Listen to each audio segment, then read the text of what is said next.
সাহাবায়ে কেরামকে যেহেতু আল্লাহ মডেল বানাইছেন, চলেন সাহাবীরা দুনিয়াকে কিভাবে ত্যাগ করছে, আখিরাতকে কিভাবে আঁকড়ে ধরছে একটু দেখে আসি। মডেল কেমন না বুঝলে আপনি কিভাবে দৌড়াবেন? বুঝে আসছে না কথা?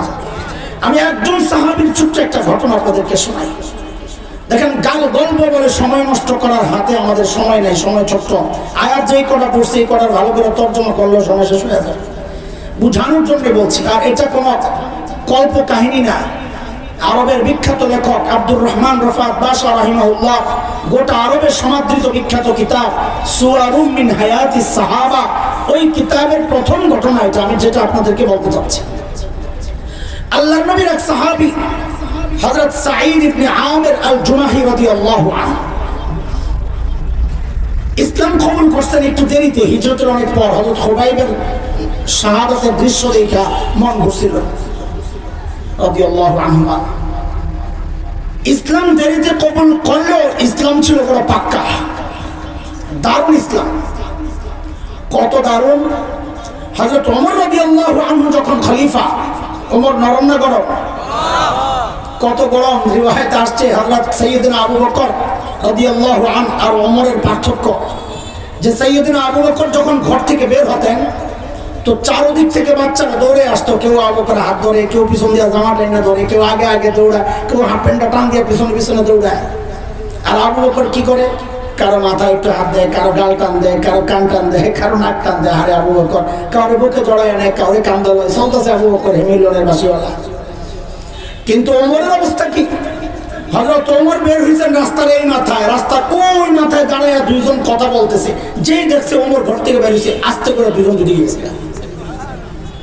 এই ছোট নবী আলাইহিস সালাম বলেছেন না যে ওমর যে রাস্তা দিয়ে চলে শয়তান আর ওই রাস্তায় থাকে না, শয়তান পর্যন্ত ডরায়া আরেক রাস্তায় যেত। ফাঁকে দিয়ে আরবের এক বিখ্যাত সাহিত্যিকের একটা চুটকি শোনাইলে আপনাদের আলেমরা বেশি মজা পান। মসজিদে নববীতে একটা গেট আছে, বাবে ওমর, ওমর গেট। সাইয়্যিদনা ওমর আওয়ালি মদিনা যে অঞ্চলটা ওদিকে থাকতেন, তো এদিক দিয়ে আসা যাওয়া হয়েছে।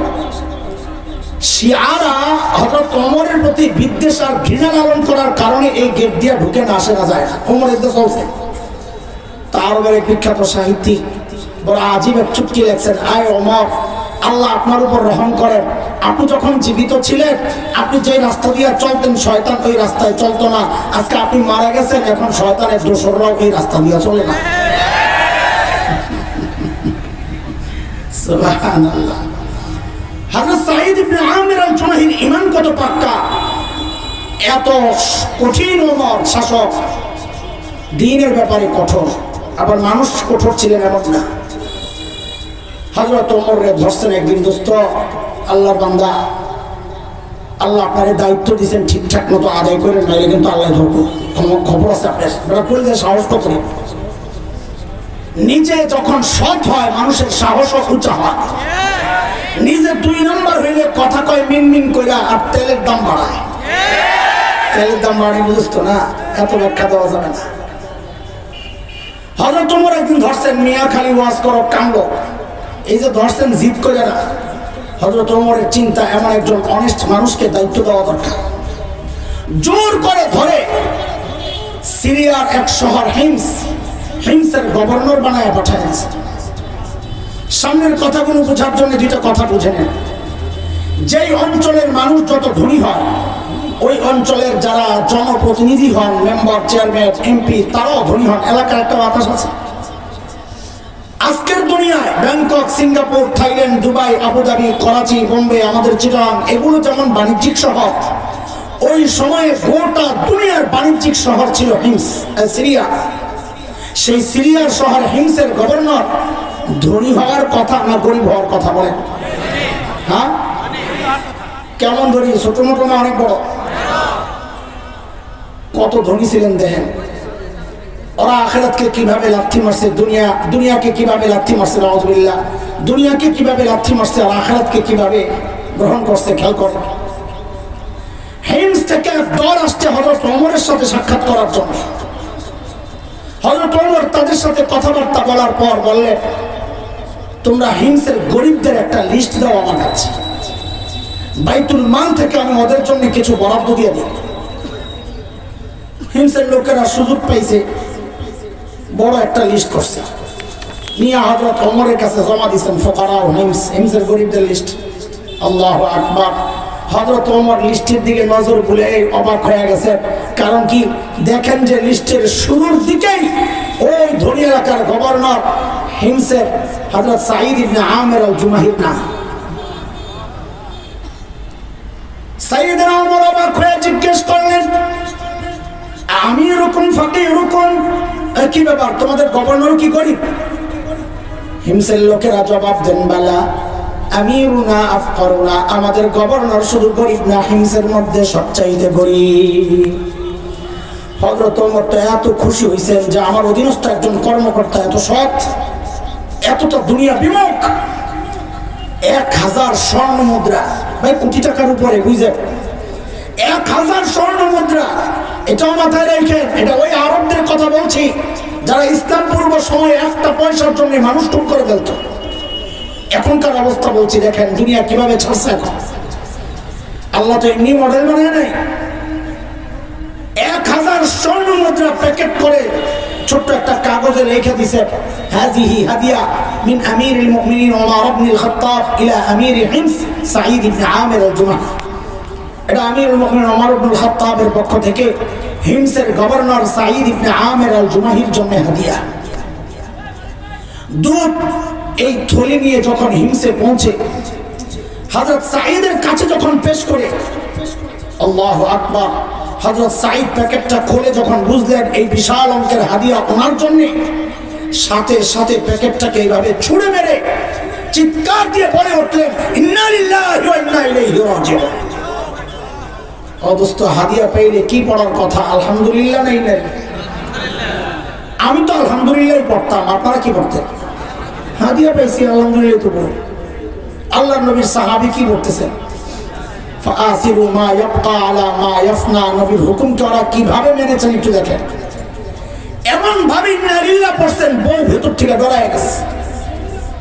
হায় হায়, মদিনা থেকে দূত আসছে, না জানি কোন দুঃসংবাদ নিয়ে এসে, আল্লাহই জানে।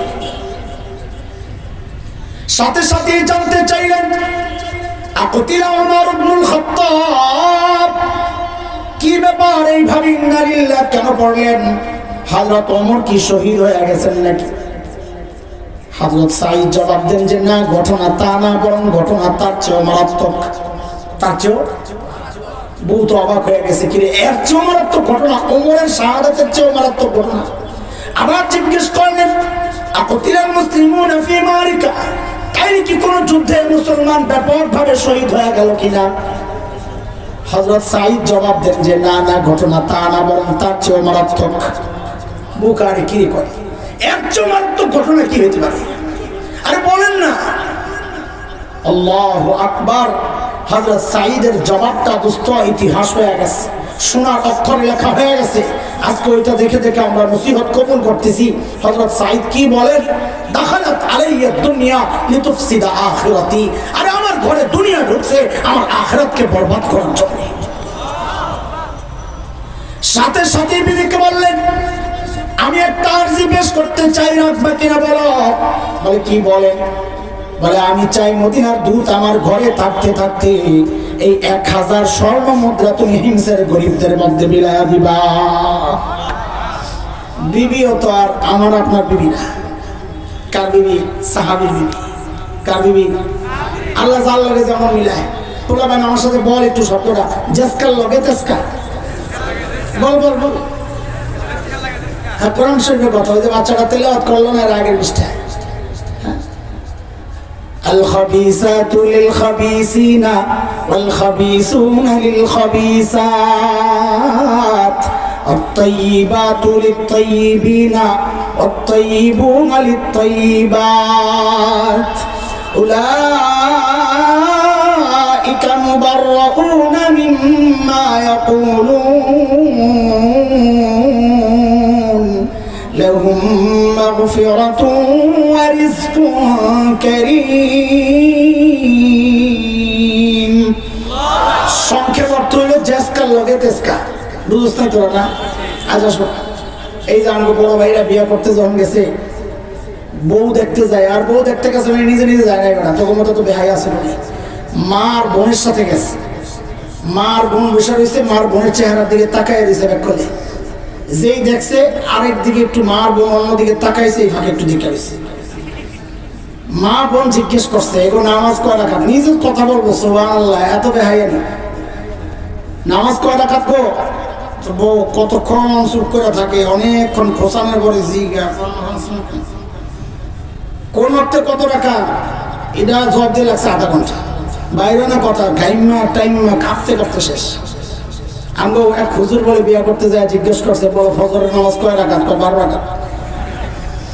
হুজুরকে এটা বিয়ে করতে হবে, এতটা যে লাজুক, এটা এক নম্বর।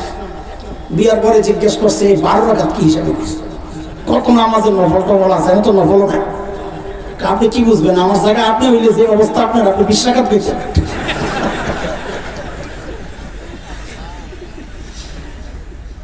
তো জিজ্ঞেস করছে সূরা জানো কয়টা, ওযুর ফরজ কয়টা, গোসলের ফরজ কয়টা, আগে এগুলো জিজ্ঞেস করছে। এখন যুগ পাল্টাইছে, এখন যায় আর পোলাবেন এগুলো জিজ্ঞেস করে না, এখন যায় কি জিজ্ঞেস করে? এই বিশ্বকাপ চলাকালীন যদি বউ দেখতে গেছে যায় জিজ্ঞেস করছে এগো কোন দলের সাপোর্টার, কথা কতটা, গান কোনটা ফেভারিট, সিরিয়াল কোনটা পছন্দ, এই সমস্ত প্রশ্ন করা ঠিক আছে নি কখনই? এই জন্য খালি উল্টা বুঝে। আর ঠিক আছে বেটা, কেন ঠিক আছে? অদেখালো কয়লারটা খবিস, অল্লগরটাও খবিস পড়ে কিনা, এটার নাম হলো জাসকাল লগে জাসকাল, বুঝে আসছে কথা? আর কেমনি বোঝার মতো করে দেয়। যেই না হযরত সাঈদ ইবনে আমির জুমাহি বউরে কথা বললেন, বউকে আপনি চিন্তা করেন না, এটার এমনি পাওয়া লাগে, আমি এখনই সব দিয়ে দিচ্ছি। দুধ এই সমস্ত কারবার দেখে কয় হাই মালিক কই আইলাম, এরা মানুষ না ফেরেশতা। দ্রুত ফেরত গেছেন মদিনায়। মদিনায় যায় হযরত ওমরের কাছে, তো এমন বর্ণনা দিছে, হযরত ওমর তো এত খুশি, আগের থেকেই খুশি, এখনের ঘটনা শুনে আরো খুশি। বললেন কি, আই কাফেলা রেডি কর, আমার সাঈদকে দেখতে যাব। বিষয়টা বর্তমান জমানা না যে চাইলে দৌড় মারা যায়, অনেক কঠিন ব্যাপার, কিন্তু হযরত ওমরের হৃদয়টা এতটা আলোড়িত হয়েছে, সাইয়েদনা ওমর রওনা দিয়ে দিয়েছেন। সাইয়েদনা ওমরের কাফেলা যখন হিমসে ঢুকে, গোটা হিমস যেন ভেঙে পড়ে, হাজার হাজার মানুষ চারদিক থেকে ছুটে ছুটে আসছে। কেন? আরে আমাদের আমিরুল মুমিনিন আসতেছে, আল্লাহর নবী শ্রেষ্ঠ সাহাবী আসতেছেন এক নজর দেখার জন্য, সব পড়ে গেছে। হযরত ওমর দেখলেন হাজারো মানুষ জমা হয়ে গেছে। ওমর চিন্তা করলেন সাঈদকে তো আমি ভালো জানি, কিন্তু জনগণ কি বলে একটু পরীক্ষা করা দরকার। অনেক সময় দেখা যায় নেতার কাছে নেতার দাম, নেত্রীর কাছে নেতার দাম আছে, নেতা নেত্রীর থেকে মার খেলে এলাকায় আইছে, কিন্তু এলাকার মানুষ ওই দলের আরেকজনকে পছন্দ কইরা স্বতন্ত্র দাঁড় করায় দিয়েছে, দেখা গেছে স্বতন্ত্রই পাস করছে। হয়নি? এমন হয়নি? হযরত ওমর ওই চিন্তাই করছেন যে আমি তো ভালোই জানি, কিন্তু জনগণ কি বলে? হিমসের মানুষ, তোমাদের গভর্নরের বিরুদ্ধে কারো কোনো অভিযোগ আছে? সুবহানাল্লাহ, দুনিয়ার কোথাও এই প্রশ্ন করলে জবাব পাইব না। পাকিস্তানে কোন জায়গায়? পাকিস্তানে যদি যায় এখন তো কোনো এলাকায় যায় জিজ্ঞেস করতে হয় তোমাদের এলাকার এমপির বিরুদ্ধে কারো কোনো অভিযোগ আছে? পাকিস্তানের মানুষ মাথাটা নিচের দিকে দিয়ে বলতো অভিযোগ তো আছে, কিন্তু দাঁড়ানো না, দাঁড়াইলে সকালে শুয়ে পড়া লাগে। কোন জায়গায় কথা কয়? আর পাকিস্তানে হ্যাঁ খুশি তো মাশাআল্লাহ। আরে ভাই দুনিয়ার কোথাও এটা সম্ভব না, এটা কেবল ইসলামী শাসন ব্যবস্থাতে সম্ভব। যেই না হযরত ওমর এই কথা জিজ্ঞেস করলেন, লাভ দিয়ে ঘুরে দাঁড়ায় গেছে, আছে এটা করলে সাহস কথা। মানুষের প্রবণতা হলো অনুকরণ প্রিয়। আপনি রাস্তার মাঝখানে দাঁড়ায় ঘাটটা ব্যথা করতেছে, খালি আসমানের দিকে তাকাই থাকেন, খামাখাই পাশে দিয়ে যারা যাবে দেখবেন অধিকাংশ দাঁড়ায় দেখবে আপনি কি দেখতেছেন, কথা ঠিক? যেই একজন দাঁড়ায় গেছে সাথে সাথে আরো তিনজন। ওমর তোর কলিজার মোচড় দিয়েছে, আর কারে দেখতে এলাম, এর বিরুদ্ধে অভিযোগের শেষ না, আর তিনটা সাইডে শুনে নিয়ে বলে আপনার কি সমস্যা, বলে এক নাম্বার বলে আমিরুল মুমিনিন আমাদের গভর্নর না মাসে একদিন অফিসে আসে না। কি মারাত্মক অভিযোগ দেখছেন, নি মাসে কয়দিন? আর আমাদের সরকারি চাকরি যারা করেন ওনাদের তো সপ্তাহে 2 দিন ছুটি আছে, আর কত বন্ধ। সুবহানাল্লাহ। ইসলামী শাসন ব্যবস্থায় গভর্নরের বিরুদ্ধে অভিযোগ মাসে কয়দিন আসে না? কয়দিন? হযরত ওমর তো রাগ হয়ে গেছেন। সাইদ জবাব দাও, কেন তুমি মাসে একদিন অফিস আসো? আসামির কাঠগড়ায় ধনী এলাকার গভর্নর, মাথায় রাখতে হবে কথাটা, কোন এলাকার? ধনী এলাকার গভর্নর আসামির কাঠগড়ায় দাঁড়ায় বলতেছে, আমিরুল মুমিনিন, এই যে আমার গায়ে দুই টুকরা কাপড় দেখতেছেন, একটা লুঙ্গির মতো করে পরা, আরেকটা চাদরের মতো করে জড়ানো, আমিরুল মুমিনিন, আমার না এই দুই টুকরা কাপড় ছাড়া আর কোনো কাপড় নেই। এক মাস পড়তে পড়তে পড়তে পড়তে দুর্গন্ধ হয়ে যায়, নিজেরও কষ্ট হয়, যারা আসে ওদেরও কষ্ট হয়। তাই মাসে একবার উপরেরটা ধুয়ে দিই, শুকায়া গেলে নিচে পড়ি, নিচেরটা ধুয়ে দিই, শুকায়া গেলে ওইটারে গায়ে জড়াই। এমন করতে করতে আমার সময় শেষ হয়, অনেক দূর জায়গা, বেলা অনেক দূর যায়, আমি আসতে আসতে একটু দেরি হয়। আসি না যে তা না, আসতে একটু দেরি হয়। উনি হয়তো সকালে এসে আমার না পাইয়া ভাবছে আমি আসি না, আমি আসি। আচ্ছা আচ্ছা, আপনার কি সমস্যা বলেন? একটু শান্ত হয়েছে তো তোমরা, এই নিয়ে অভিযোগ বলেন। ওটা তো আরো মারাত্মক অভিযোগ। বলে আমিরুল মুমিনিন আমাদের গভর্নর না দিনে তো পায়, কিন্তু রাতে ঘরে পাওয়া যায় না। ওনার রাতেও সময় দেওয়া লাগবে, দেখেন অবস্থা কি ঠেকা পড়ছে। ওমর তো রাগ হয়ে গেছেন, সাইদ তোমারে কেন রাতে পায় না, জবাব দাও। আসামির কাঠগড়ায় আল্লাহর নবীর প্রিয় সাহাবী হযরত সাঈদ ইবনে আমির আল-জুমাহি দাঁড়ায় বলতেছে, এটা তো একান্ত আমার ব্যাপার ছিল, আমি প্রকাশ করতে চাই নাই। এখন তো প্রশ্নের মুখে পড়েছি, প্রকাশ না করেও পারছি না। আমিরুল মুমিনিন কাসামতু হায়াতি বাইনা রাব্বি ওয়া বাইনা ইবাদি। আমিরুল মুমিনিন, আমি আমার জীবনটাকে দুইটা ভাগ করছি। এক ভাগ রাতটা আমি আমার মালিককে দেই, আরেক ভাগ দিনটা মালিকের বান্দাদেরকে দেই। আর দেখো ওরা দুনিয়া কেমনে ছাড়ছে, আখিরাতে কেমনে প্রাধান্য দিছে নবীর হুকুম। মালিকের জন্য আলাদা টাইম বরাদ্দ করে, দিনের একটা অংশ, পুরোটা রাত। সারাদিন যে বান্দার খেদমত করে, ওটাও তো মালিককেই দেওয়াটা, ওটাও তো আখিরাতেরই কাজ। অথচ আমরা কত ব্যস্ত, কত ব্যস্ত। হায়, মালিককে টাইম দেওয়ার কোনো সময় আমার হাতে নাই, আখিরাতের জন্য একটু কাজ করার সময় আমার হাতে নাই। আমি ব্যস্ত মানুষ, এত ব্যস্ত, এত ব্যস্ত।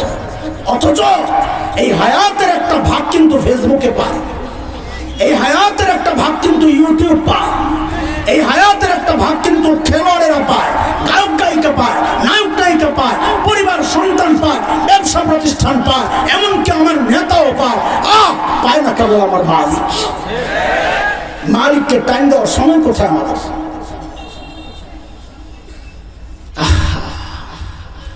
এরে দোস্ত, এরে জালিম, আমি আর তুমি ছাড়া দুনিয়ার সব মালিককে টাইম দেয়। ওই একটা গাছের দিকে তাকায় দেখো, কি মনে হয় গাছটা বুঝি এমনি দাঁড়ায় আছে? না না না, ওই গাছটা এমনি দাঁড়ায় রয় নাই, ওই গাছটাও দাঁড়ায় দাঁড়ায় মালিকের তাসবিহ পড়ে। যেই কুকুরটাকে নিকৃষ্ট প্রাণী মনে করে দাঁড়ায় দাও, ওই কুকুরটাও রুকুর হালতে মালিকের তাসবিহ পড়ে। যেই পোকামাকড় গুলোর পায়ে দলে তুমি মেরে ফেলো, ওই পোকামাকড় গুলো সিজদার হালতে মালিকের তাসবিহ পড়ে। পড়ি না কেবল আমি আর তুমি, আমাদের হাতে তো সময় নাই। একদিন সময় আসবে, করার থাকবে না কিচ্ছু। সেদিন আফসোস করে করে চিৎকার করবো আর বলবো, ইয়া লাইতানি কদ্দামতু লিহায়াতি। আরে সময় মতো যদি একটু পুঁজি বানায় আসতাম, আজকে আর এই ভয়ঙ্কর পরিস্থিতিতে আমাকে পড়তে হয় না। এরে দোস্ত, আমাদের হযরত ওই কথাগুলোই বলছিলেন, আখিরাতের পুঁজি বানাও, পুঁজি বানাও, আখিরাতের পুঁজি বানাও। হ্যাঁ, ইব্রাহিম ইবনে আদহাম রাহমাতুল্লাহি আলাইহি কথা বলছিলেন, আখিরাতের পুঁজি ছাড়া আর কোনো কাম নাই। এ যুবক, সময় বেশি নাই আমার, আমাকে দৌড়াতে হবে। আমি ছোট্ট একটা পুঁজির ঘটনা শোনাই। আমার জীবনে যত ঘটনা বয়ানে বলছি, আমার কাছে মনে হয়, আমার অনুমান যে এই ঘটনার চেয়ে বেশি কোনো ঘটনা মনে বলি না। এই অল্প কয়েকদিন এই ঘটনা যতবার শোনাইছি মানুষকে, কারণ কি আমার দিল এটা খুব দাগ কাটছে, এই জন্য আমি এটা খুব শোনাইতেছি, যদি অন্যর দিলও আমার মতো দাগ কাটে। কিছুদিন আগে আমার মাদ্রাসার এক শিক্ষক আমার অফিসে আমার ডাক দিয়া বলে, ভাই একটা আপনার ভিডিও দেখায় আসেন। তার মোবাইলের মধ্যে কোন এক আরব দেশের এক টেলিভিশনের একটা প্রোগ্রাম, একটা ছোট্ট বাচ্চার সাক্ষাৎকার নেওয়া হচ্ছে। একজন সাক্ষাৎকার নিচ্ছে, বাচ্চাটার বয়স বড় জোর 13-14 হবে। বাচ্চাটার চোখ বন্ধ, নষ্ট আর কি, নষ্ট মানে খোলা নষ্ট না, চামড়ায় লাগানো, আরবিতে বলে মাকফুফুল আইন, একদম লেফটানো চোখ।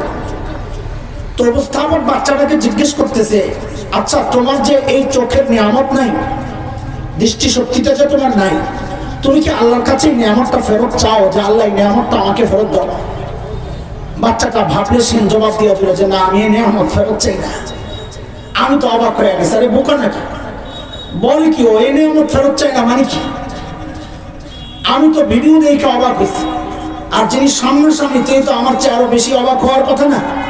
তো তিনি খুব অবাক বিষয়ে জিজ্ঞেস করলেন, লিমাজা, আরে কেন তুমি এই নিয়ামত ফেরত চাও না, এটা কেমন কথা? আল্লাহু আকবার। এই ছোট্ট বাচ্চা কি পবিত্র চিন্তা, ওর জবাবটা শুনে আমি বুঝেছি, আরে বোকা তো ও না, বোকা তো আমি, দেখি বোকা তো আমি। আল্লাহকে সাক্ষী রেখে বলছি, ওর জবাবটা শুনে আমি সাথে সাথে কান্না করে দিয়েছি। আর আমি লক্ষ্য করছি ওই যে উপস্থাপক যিনি, সঞ্চালক, প্রোগ্রাম যিনি পরিচালনা করছেন, তাকেও দেখলাম এইরকম হাত লাগাই কান্না শুরু করছে। তার কান্না দেখে আমি আরো বেসামাল হয়ে গেছি। দ্রুত আমার রুমের টয়লেটের ভিতরে ঢুকছে, দরজা লাগাইয়া ইচ্ছা মতো দাঁড়ায় দাঁড়ায় কতক্ষণ কাঁদছি, যে কি বলবো, পাতলা হইয়া মুখটা ধুইয়া বের হয়েছে। কাঁদতেছি কেন? আমি ভাবতেছিলাম উল্টাটা, আমার কান্না আসতেছিল উল্টা চিন্তা করে। কি চিন্তা? ওই যে বাচ্চাকে যখন জিজ্ঞেস করে, তুমি এই চোখ কেন ফেরত চাও না, তো বাচ্চারা বলে কি জানেন, হায় হায় ও কি পুঁজি বানাইছে যুবক, খেয়াল কর। ওকে যখন জিজ্ঞেস করা হলো এই নিয়ামত তুমি কেন ফেরত চাও না, ও বলে হাসরের মাঠে যখন বিচার শুরু হয়ে যাবে না, যখন আমার ডাক পড়বে, আমার সিরিয়াল আসবে, এই ছোট্ট বাচ্চার কি সিরিয়াল চিন্তা করেন, ও কি চিন্তা, পবিত্র চিন্তা। বলে আমার যখন সিরিয়াল চলে আসবে, তখন যেন আমি আমার মালিকের সামনে নত জানু হয়ে বসে এই কথাটা বলতে পারি, ও আমার মালিক, ও আমার মালিক, দুনিয়ায় তো তুমি আমার এই নিয়ামতটা দেও নাই, ওগো মালিক, এর ওসিলাই কি আজকে আমার আযাবটা একটু কমায়া দেওয়া যায় না মালিক? আমি কাঁদতেছিলাম উল্টা চিন্তা করে, যে হারে আমার যখন সিরিয়াল আসবে, আমার যখন সিরিয়াল আসবে, তখন আমার মালিক যদি আমার জিজ্ঞেস করেন ঠিক উল্টা প্রশ্ন, এরে হাসান জানি তোরে তো চোখের নিয়ামতটা দিছিলাম, তোরে তো জবানের নিয়ামত দিছিলাম, তুই তো ভোগও করছস, এখন আযাবটা একটু বাড়ায় দে, আমি কিছু বলতে। এর জন্য তুই কি জবাব দিবি বল? ও বাবা আপনি কি জবাব দিবেন? ভাই তুমি কি জবাব দিবা? কি পুঁজি বানাইছো মালিকের সামনে পেশ করার জন্য? হযরত বলতেছিলেন কথা, পুঁজির কথা। কার কি পুঁজি আছে বলে? আমাদের নাই দেখেই তো কাঁদতেছি, আপনার কি আছে বলেন? পুঁজি তো আছে, পুঁজি যে নাই তা না, পুঁজি তো আছে, পুঁজি তো কামাইতেছি প্রতিনিয়ত, আছে পুঁজি, সেটা হচ্ছে গুনাহ, গুনাহ, গুনাহ। পুঁজি আছে গুনাহ, চুল পাইকা সাদা হয়ে গেছে, এখনো গুনাহ ছাড়তে পারেন না, দাড়ি পাইকা সাদা হয়ে গেছে, এখনো গুনাহ ছাড়তে পারেন না। জিজ্ঞেস করি গুনাহ ছাড়বেন কবে? কবে ছাড়বেন বলেন? মালিক যেন আমাকে আপনাকে ডেকে ডেকে জিজ্ঞেস করতেছেন সূরা হাদীদে, আলাম ইয়ানিল্লাযীনা আমানু আন তাখশা কুলুবুহুম লিযিকরিল্লাহ। ওরে ইমানদার, আল্লাহর ভয়ে তোর অন্তরটা কেঁপে ওঠার সময় কি হয় নাই? যুবক তুই ভাবিস না আল্লাহ তোর চুল পাকা পর্যন্ত তোর সময় দিবেন, দাড়ি পাকা পর্যন্ত সময় দিবেন না রে বাপ, না না। কার কখন ডাক চলে আসে, আরে কত বাবারে দেখলাম সন্তানের লাশ কাঁদি নিয়ে যাইতেছে, কোন ভরসা এইভাবে চলতেছে না? কিসের ভরসা, কি প্রস্তুতি আছে বলে? আরে আম্মা জান আয়েশা রাদিয়াল্লাহু আনহা জান্নাতের সুসংবাদ পাওয়া আম্মা জান কাঁদতেন কাঁদতেন আর বলতেন, ইয়া লাইতানি কুনতু নাসিয়াম মানসিয়া, আরে আমি যদি নিঃশেষ হয়ে যাইতাম, আমি যদি নিঃশেষ হয়ে যাইতাম, এখন মালিকের সামনে কি নিয়ে দাঁড়াবো?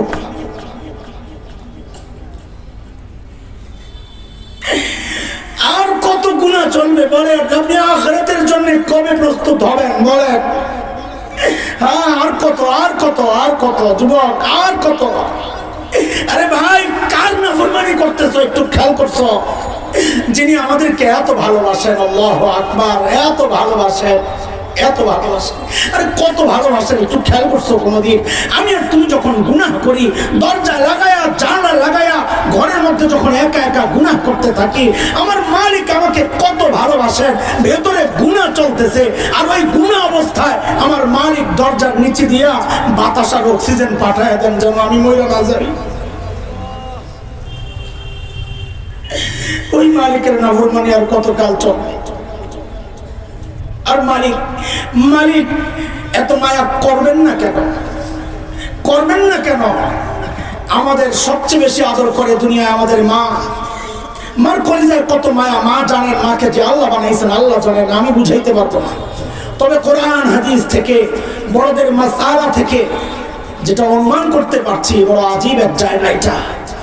হ্যাঁ, যেমন একটা মাসআলা তো এমন, কোন সন্তান যদি বাবা মার আগে ইন্তেকাল করে, বাবা তো সন্তানের লাশের পেছনে পেছনে যেতে পারে, বাবা সন্তানের কবরেও নামতে পারে।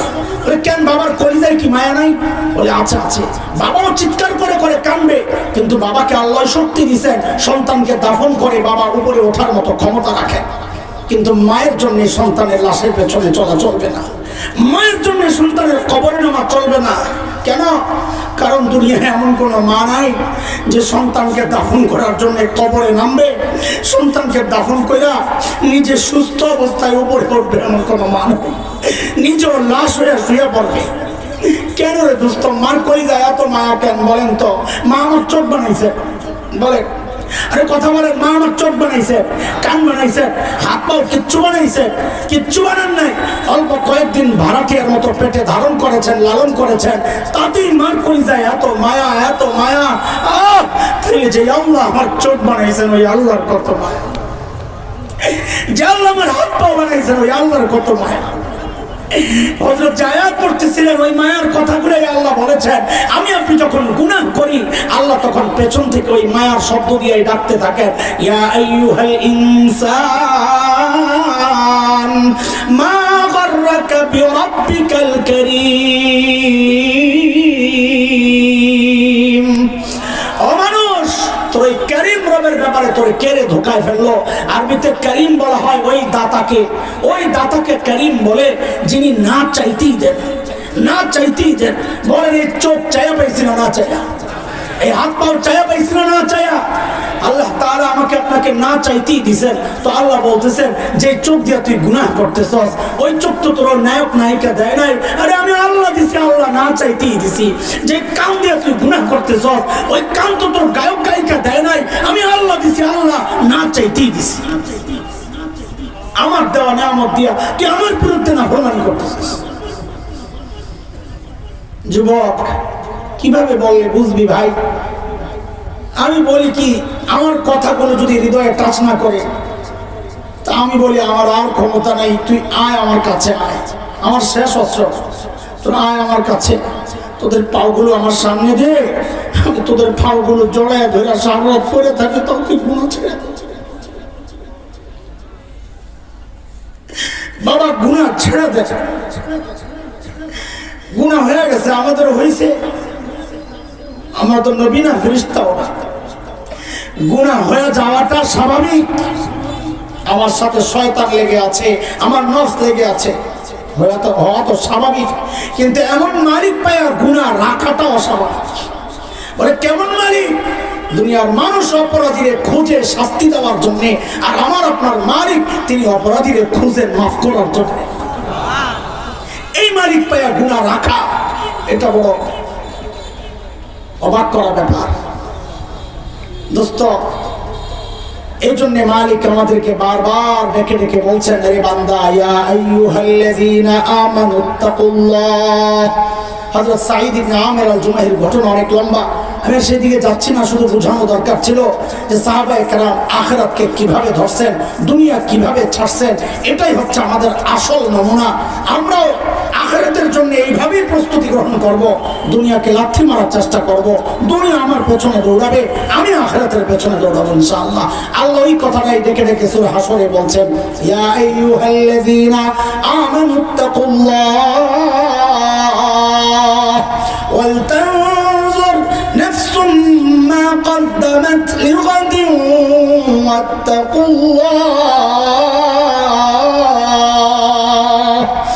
إن الله خبير بما تعملون। প্রত্যেকটা মানুষের উচিত তার আখিরাত নিয়ে চিন্তা করা, আখিরাতের পুঁজি তৈরি করা। আল্লাহ সুবহানাহু ওয়া তাআলা আমাদের সবাইকে নবী আলাইহিস সালামের হাদিস মেনে আমাদের সবাইকে আখিরাতমুখী বানায়া দেন। দুনিয়াদার হওয়া থেকে আল্লাহ আমাদের সবাইকে হেফাজত করেন।